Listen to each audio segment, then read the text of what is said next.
The Lord lived up to his promise, and despite their old age, he provided Abraham and Sarah with a son, Isaac. As is customary in Jewish culture, Abraham and Isaac are about to give thanks to the Lord through a sacrifice.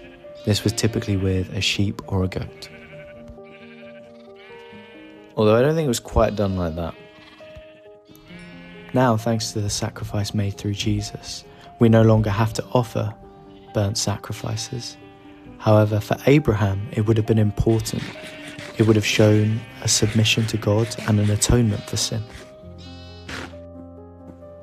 After these things, God tested Abraham and said to him, "Abraham," and he said, "Here I am."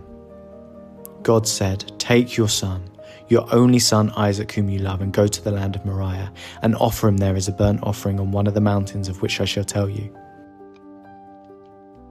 All remaining systems will bow to the first order, and will remember this as the last day of the Republic.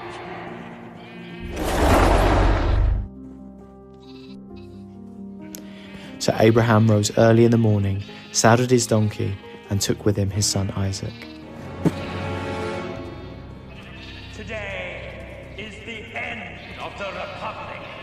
The end of a regime that acquiesces to disorder. At this very moment, in a system far from here, the new Republic lies to the galaxy. Abraham cut the wood for the burnt offering and arose and went to the place where God had told him. When they were at the altar, Isaac said to his father Abraham, "My father," he said. "Here I am, my son," replied Abraham. "Behold, the fire and the wood, but where is the lamb for a burnt offering?" Abraham said, "God will provide for himself the lamb for a burnt offering, my son." Abraham reached out his hand and took the knife to slaughter his son.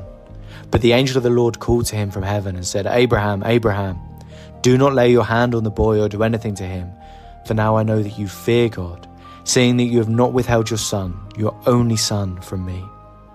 Abraham lifted up his eyes and looked, and behold, behind him was a ram caught in the thickets by the horn.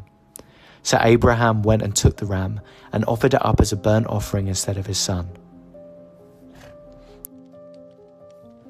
So Abraham called the name of the place, "The Lord will provide." As it is said to this day, "On the mount of the Lord it shall be provided."